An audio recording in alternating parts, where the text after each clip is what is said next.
Olá, graça e paz, amiga e amigo que acompanha essa meditação que a gente faz a cada dia aqui pelo nosso Instagram, pelo nosso canal do YouTube, o canal Boa Notícia, que quer deixar a nossa vida com esse sabor que vem do Evangelho de Cristo, o sabor que vem da Palavra de Deus. Estamos vivendo a sexta semana do Tempo Comum, que é uma semana que não se completará em sentido litúrgico, porque ela não vai ser vivida de ontem até o próximo sábado. Será uma semana vivida em uma forma mais curta, porque amanhã nós concluiremos essa semana e a partir da quarta-feira nós ingressaremos no chamado tempo da Quaresma, com o qual nós queremos viver o nosso itinerário rumo à luz pascal, à luz da ressurreição de nosso Senhor Jesus Cristo.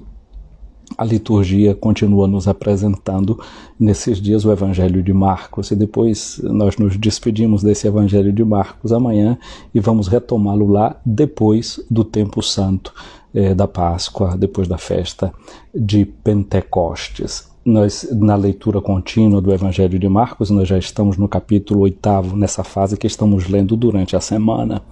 E porque ontem nós vimos que nós lemos o capítulo 1, é porque neste ano, a cada domingo, nós também estamos lendo o Evangelho de Marcos. A igreja há um ciclo de 3 anos para ler os evangelhos. Lê o Evangelho de Mateus, o Evangelho de Marcos, o Evangelho de Lucas, porque o Evangelho de São João nós o lemos sempre nos chamados tempos fortes. Nós o lemos parte dele no tempo do Natal, vamos lê-lo também durante o tempo da Páscoa. E então esse ano, a cada domingo, nós teremos sempre a companhia do evangelista Marcos.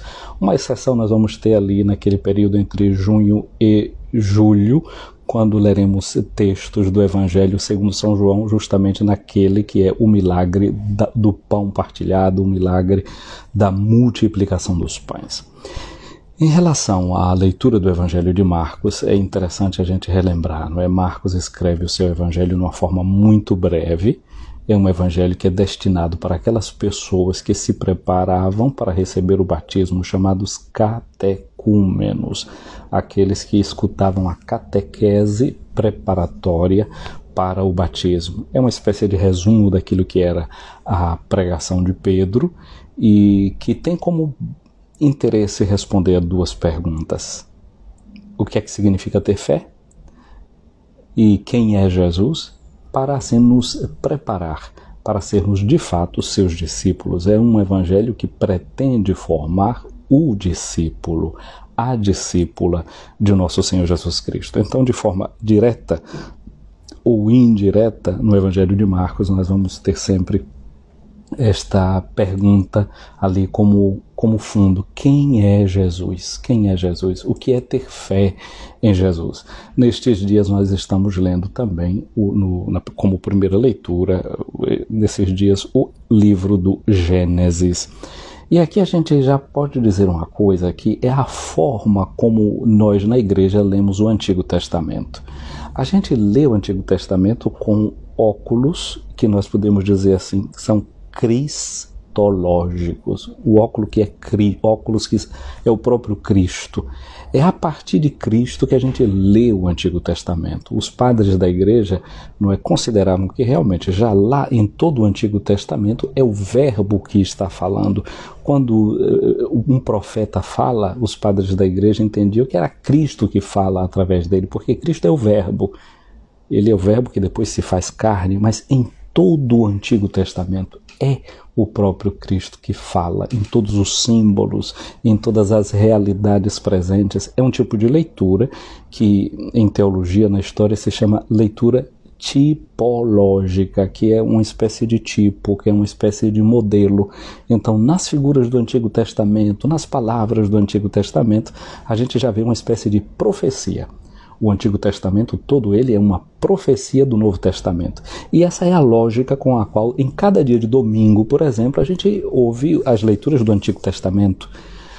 Nós só vamos ter como primeira leitura do Novo Testamento nas missas em dias de domingo, no tempo da Páscoa, que a gente ouve leituras dos Atos dos Apóstolos, que nos falam das primeiras comunidades cristãs. O caso contrário é sempre uma leitura do Antigo Testamento prolongada com um salmo, que é sempre do Antigo Testamento, em referência à mensagem que nós vamos ter no dia do domingo no Evangelho. Como que dizendo assim, estava tudo prefigurado lá no Antigo Testamento. Era uma semente. No Novo Testamento a gente tem a árvore com os seus frutos. A gente sente como Deus realizou a sua profecia, a sua promessa no Novo Testamento. Assim eu dizia, por exemplo, que na passagem do capítulo 3 do Evangelho do Gênesis, do livro do Gênesis, que nós ouvimos no sábado, já tínhamos o chamado proto-evangelho. Era o primeiro anúncio de boa notícia, a promessa de que o pecado seria vencido em Cristo Jesus. E Maria se configurava como a nova Eva. Assim, com essas ideias já na cabeça, a gente olha um pouco para a leitura primeira, para a leitura de hoje, né, a primeira leitura que a liturgia nos oferece, que é do livro do Gênesis, no capítulo 4, versículos de 1 a 15, depois o versículo 25.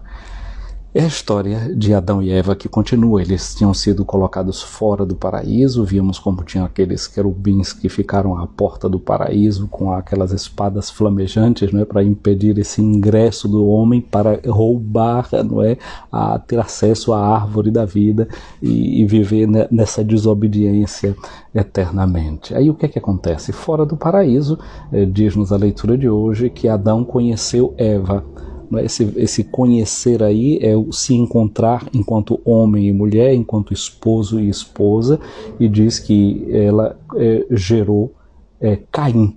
Caim é o primogênito. E na Bíblia há um papel muito especial, quem é o primogênito.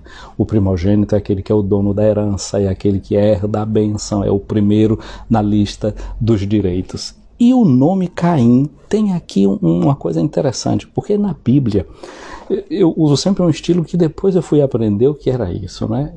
Eu gosto sempre de ficar olhando para as palavras e os nomes, o que é que isso significa, e depois eu descobri que era uma tendência já muito antiga na história da igreja, que eles configuravam numa frase: per philologiam ad theologiam, pela filologia, pela amizade com as palavras, a gente chega à teologia. A gente descobre a teologia que está por trás do texto, olhando para as palavras, para o significado delas.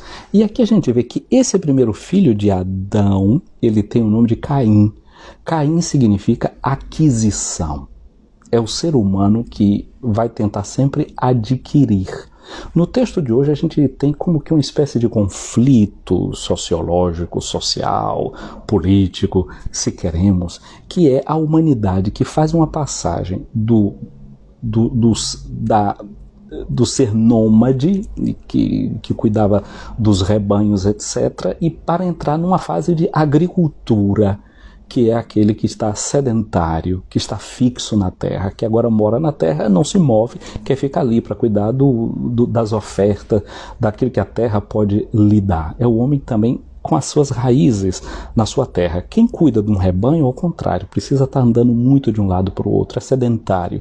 O povo de Israel fez essa experiência de ser sedentário e depois entra também numa terra que tinha sido prometida. Mas ali a gente vê essa espécie de conflito que também pode estar por trás de uma certa sociedade, uma sociedade que está em mudança. A nossa sociedade nos tempos atuais também não está vivendo mudanças. E aqui nas mudanças muita gente entra em conflito. Como sociedade, como seres humanos, nós somos irmãos uns dos outros, mas é uma tendência conflitiva. Mas muito bem, vamos lá. O nome do filho é Caim, e eu já disse a você, Caim significa aquisição. E depois Adão diz: gerei com a ajuda do Senhor esse filho. E deu também à luz Abel, irmão de Caim. Abel em hebraico é uma palavra que significa sopro. É uma palavra que pode significar hálito. É uma palavra, portanto, que fala do ser efêmero. A humanidade é passageira. Então aqui tem dois irmãos. Por mais que você queira adquirir Caim, você é sempre Abel. É alguma coisa que é passageira, que é como um sopro, que existe hoje e pode não existir amanhã. Então lembra que essas duas palavras, esses dois nomes falam disso, dessa realidade que está dentro de nós. Um Caim e um Abel, alguém que quer sempre adquirir, que quer sempre querer mais, que quer sempre querer ficar enraizado na terra com seus frutos e tudo mais, e essa tendência desse ser humano passageiro, que passa de um lado para o outro como um pastor, que vai acompanhando o seu rebanho, que vai buscando o pasto melhor para poder comer. Então, aconteceu, diz aqui, né, e deu à luz também a Abel, seu irmão. Abel foi pastor. E Caim foi agricultor, aquilo que eu dizia antes. Só que agora, quando eu olho para esse Abel que foi pastor, como é que a gente não lembra daquilo que Jesus disse no Novo Testamento, né? Eu sou o bom pastor da vida para as suas ovelhas. Então, Abel é o modelo de Cristo, que no fundo é o pastor da humanidade. É assim que nós, cristãos, lemos esse texto, não é, de hoje, dentro desse contexto. E então diz a palavra do Gênesis, aconteceu que tempos depois que Caim ofereceu os frutos da terra como sacrifício ao Senhor, Abel ofereceu primogênitos do seu rebanho com sua gordura, no sacrifício dos primogênitos. E Jesus é o primogênito, ele é o pastor, mas ele é ao mesmo tempo, como vai dizer João Batista, ele é o Cordeiro de Deus, ele é o primogênito de todas as criaturas, ele é o primogênito de todos os irmãos, vai dizer a carta aos Hebreus no capítulo 11. E esse primogênito dessa série de irmãos, que é a humanidade, ao seu sacrifício, lemos nós cristãos, né? Deus se agrada desse sacrifício. Mas voltemos ao texto do Gênesis. Quando Caim percebe que o olhar de Deus se voltou para esse sacrifício de Abel e não para o seu, ele encheu-se de cólera. O seu rosto tornou-se abatido. Então, quando eu digo que o nome de Abel significa efêmero, passageiro, um sopro, o ser humano, por mais passageiro que ele seja, Deus se alegra com ele, Deus gosta do que ele faz, Deus aceita a sua oferta. Mas quando Caim ficou ali, todo encolerizado por conta disso, cheio de cólera, e Deus pergunta para ele, por que você anda assim tão abatido? É verdade que se fizeres o bem, andarás de cabeça erguida. Interessante que no texto da Septuaginta tem a palavra ortos, né? Que significa andar com a cabeça erguido, né? Quando a gente fala de ortopedia, ortografia, escrever corretamente. Então, se você se comporta corretamente, você também vai ter um sentimento que seja correto. Se a sua ação é correta, o seu sentimento vai ser correto também. Uma coisa vai nascer da outra. A ortopraxis, como se costuma dizer, não é? O fazer as coisas corretas, vai te levar a ortopatia, ao se sentir também bem. Essa consciência tranquila por causa de uma ação que é correta. Quando a gente faz o bem, a gente não vai ter pelo que andar cabisbaixo, porque está fazendo o bem. E Deus continua dizendo a ele, andarás de cabeça erguida, mas se tu fizeres o mal, o pecado estará à porta, espreitando-te. Esse perigo do pecado que fica ali diante de nós quando nós fazemos o bem, ou seja, o maligno, o livro do Apocalipse diz assim, que foi expulso o delator que nos acusava dia e noite diante de Deus. A estratégia do maligno é assim, ele é sedutor, ele nos seduz para nos desviar do caminho do bem, mas depois ele se torna um acusador. Ele fica ali à espreita, nos atira para fazer as coisas erradas e depois ele bota o dedo na cara da gente. Você fez o mal, você fez uma coisa errada, acusando-nos dia e noite. Aí a pessoa não anda mais corretamente, não pode ter mais a cabeça erguida, cai, se deprime, não é nesse sentido, não deprime no sentido da psicologia, não, no sentido de que vive encurvado, fechado, dobrado sobre si mesmo. E aí o que foi que aconteceu? Mesmo Deus tendo alertado, essa voz da consciência muitas vezes fala dentro de nós, mas Caim não escutou, ele estava tomado de cólera, ele convida o irmão e diz, vamos para o campo. E quando eles chegaram no campo, Caim matou, atirou-se sobre o seu irmão Abel e matou. Mas o Senhor depois pergunta para ele: onde está o teu irmão? Que fizeste dele? Interessante, eu me lembro quando eu ainda era pequenino, eu não me lembro que ano foi. Era depois de 1978, com certeza. Teve uma campanha da fraternidade que o lema era esse: onde está o teu irmão? Porque eu só me lembro de campanha da fraternidade de 78 assim para cá, não na ordem, mas eu me lembro, porque já em 1978 eu tinha 8 anos e me lembro como a gente cantava: preserve o que é de todos. Era a campanha da fraternidade, essa temática da ecologia. Isso não é coisa moderna não, viu? Eu tinha 8 anos, já se falava disso, não é? Já se vão 49 anos, e aí tinha um canto interessante: perdão, Senhor, a idolatria, amar a morte, nosso pecado atinge o sol, a terra, o mar. E aí continuava o cântico, né? Mas onde está o teu irmão? Foi lema de uma campanha da fraternidade, porque a fraternidade é justamente essa pergunta de Deus para nós: o teu irmão, onde é que está? Agora, olha a pergunta cínica, a resposta, melhor dizendo, cínica do pobre Abel. Ele pergunta para Deus, ele responde para Deus fazendo também uma outra pergunta, não é? Quando Deus pergunta: o que fizeste do teu irmão? Ele pergunta: acaso eu sou guarda do meu irmão? Eu sou guardião do meu irmão? A indiferença pelo irmão, depois daquilo que ele tinha feito. O grande problema nosso é isso, a gente poder ficar indiferente ao irmão, indiferente à irmã. Mas Deus diz para ele: a voz do sangue do teu irmão está clamando por mim da terra. A terra agora está amaldiçoada. Você amaldiçoou essa terra, não é? Que abriu a boca para receber de tuas mãos a vida, o sangue do teu irmão. Quando tu a cultivares, ela te negará os seus frutos e serás um fugitivo, vagando sobre toda a terra.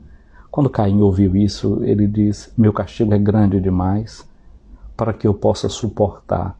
Se hoje me expulsas da terra, eu devo esconder-me, tornando-me um fugitivo sobre a terra. Qualquer um que me encontrar me matará. E o Senhor disse: não. Aquele que matar Caim será punido 7 vezes, ou seja, de verdade, em plenitude. O Senhor pôs então um sinal em Caim para que ninguém ao encontrá-lo o matasse. Aqui nós vemos como Deus protege a vida do ser humano, mesmo quando ele erra, mesmo quando ele peca. E então Adão conheceu a sua mulher, deu-lhe um filho chamado de Sete, e o Senhor deu um outro descendente a Adão, não é? No lugar de Abel, que Caim matou. Os padres da igreja sempre viram nesse texto uma imagem da própria ressurreição de nosso Senhor Jesus Cristo. Não é? No filho Sete que nasce, Deus via a imagem a igreja viu uma imagem da ressurreição de Jesus Cristo. Mas já o Novo Testamento faz uma releitura dessa história de Caim e de Abel. Olha só o que diz a primeira carta de São João, no capítulo 3, versículo 12. Olha como a igreja, não é, já no Novo Testamento, relê essa passagem da Sagrada Escritura. Ali diz assim, começando do 11, né? Pois esta é a mensagem que ouvistes desde o início, que nos amemos uns aos outros, não como Caim, que sendo do maligno matou o seu irmão. E por que o matou? Porque as suas obras eram más, ao passo que as do seu irmão eram justas. Não vos admireis, irmãos, se o mundo vos odeia. Sabemos que passamos da morte para a vida, porque amamos os nossos irmãos. Quem não ama, permanece na morte. Olha a necessidade da fraternidade, do amar o irmão, mesmo quando ele peca, mesmo quando ele erra, como é o caso de Caim, que Deus o protege. Deus protege e põe o seu sinal nele.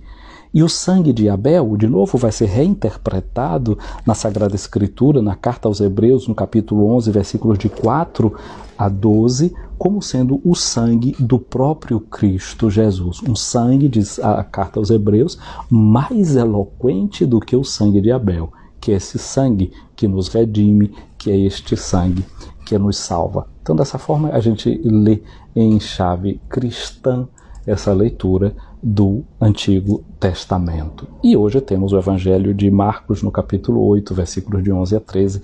Os fariseus que vão se aproximar de Jesus começam a discutir com Jesus para pô-lo à prova. Perasmos é a palavra grega que está aí para falar de tentação. A prova é a tentação. Jesus nos ensinou no Pai Nosso dizendo assim: não nos deixeis cair em tentação. O próximo domingo, no primeiro domingo da Quaresma, nós vamos ver Jesus no deserto combatendo as tentações do maligno. Então a gente vê que na vida de Jesus as tentações se manifestavam de várias formas. Hoje elas chegam aqui através desses fariseus, que aliás no capítulo 3 do Evangelho de Marcos nós já sabemos, eles já tinham tomado uma decisão de eliminar Jesus, de acabar com a vida dele. E eles vão tentando, vão buscando o jeito de cumprir aquela decisão que eles já tinham tomado. E hoje então eles chegam para Jesus pedindo um sinal do céu. Manda um sinal do céu. No Evangelho de Mateus, Jesus vai dizer para eles que não vai ser dado outro sinal a essa geração, senão o sinal de Jonas. Jonas, né, que era uma imagem dessa morte e ressurreição do próprio Jesus. A morte de Jesus é o grande sinal para quem quiser acreditar. Mas um sinal do céu. Eles não já tinham visto, já não sabiam, por exemplo, quando Jesus partiu o pão e deu aquela multidão inteira, foi dividindo o pão e 4.000 pessoas comeram e ficaram saciadas? Precisava sinal mais forte do que esse? Eles querem um sinal do céu, como se resolver a fome na terra não já fosse uma grandeza de um sinal do céu aqui presente. Por quê? Porque a gente se sentiria irmão do outro, responsável um do outro, e não repetiria o espírito de Caim dentro de nós, que diz: eu não sou guarda do meu irmão, e não se preocupa com a vida do outro. Amar o outro e dividir o pão é sinal dessa presença de Deus. Não sei se vocês conhecem uma música do Padre Zezinho, nós cantávamos muito na década de 80, não é? Por um pedaço de pão e um pouquinho de vinho, eu já vi mais de um irmão se desviar do caminho. Por um pedaço de pão, por um pedaço de pão, por um pedaço de pão e um pedaço de vinho, vi quem dizia ser crente perder de repente os valores morais. Né? Um valor moral é a vida do outro. E às vezes, para não partilhar esse pão, esse fruto que a terra produz, a gente quer sempre como Caim, né? Quer acumular, adquirir, e não entende ser como Abel, que percebe que tudo é um sopro. O sopro é uma coisa que passa, que entra dentro da gente e sai. Assim são os bens da terra, é a vitalidade que gira e deve girar realmente na face da terra. Então Jesus disse que não ia dar nenhum sinal para essa geração, não. E aqui diz o texto do Evangelho que ele deu um suspiro profundo. A palavra suspiro é uma coisa interessante porque é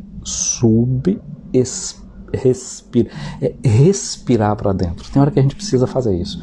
O texto grego do Evangelho de Marcos justamente diz que o que Jesus fez nessa hora, aqui no versículo 12, fala diz: kai anastenatsas topneumati, como é se ele vai para dentro com o seu espírito. Espírito significa respiro, mas é bom interessante pensar nessa palavra pneuma, que é a própria palavra do Espírito Santo de Deus, né? Quando as coisas não estão bem na gente, quando o pessoal põe a gente na prova, sabe o que é que a gente tem que fazer? É colocar o Espírito Santo dentro da gente. Respirar e dizer: vem Espírito Santo, desce, vem cá no mais profundo, para a gente não explodir. Não é? Para a gente respirar e entrar na energia da comunhão com Deus. E aí Jesus pensou e disse: mas essa geração está me pedindo um sinal. Eu digo para vocês, nenhum sinal vai ser dado. Diz que Jesus, os deixando, entrou de novo na barca e dirigiu-se para outra região. Jesus não se deixou desviar da sua rota. Jesus foi fazer aquilo que ele tinha que fazer. Porque aqui é uma prova. A prova é fazer com que o outro faça aquilo que a gente quer. Jesus não é aquele que faz o que os outros querem. Jesus é aquele que faz a vontade do Pai. Se é verdade que ele disse no Pai Nosso: livrai-nos do mal, livrai-nos da tentação, não nos deixeis cair em tentação, ele também é aquele que na oração do Pai Nosso nos diz em primeiro lugar: seja feita a vossa vontade. Então Jesus era aquele que não se deixava fazer joguete de interesse dos fariseus, não se desviava. A igreja, né, na sua tarefa evangelizadora, por exemplo, ela não pode se deixar cair, de iludir com a tentação do pessoal que chega e faz um balão de ensaio e a gente sai do foco e vai atrás deles, querendo que dizer o que eles querem ouvir. Não, a igreja tem que ter o olhar fixo no seu Redentor, em Cristo Jesus, no seu estilo, no seu modo de vida. Ele é o novo Abel. E como o novo Abel, ele foi aquele, né, como diz a oração eucarística do cânon romano, o justo Abel, ele é aquele que entregou a sua vida. Nessa consciência de que o homem é efêmero, é como um respiro, como um sopro. Então a gente não pode perder o tempo da gente em coisas que consumam a nossa energia e sair do foco. A gente deve se centrar naquela que é a vontade de Deus para nós. Então essa imagem de Abel nos faz também pensar nessa realidade muito profunda. E aqui agora eu volto para uma outra coisa, né? O sacrifício de Abel e o sacrifício de Caim.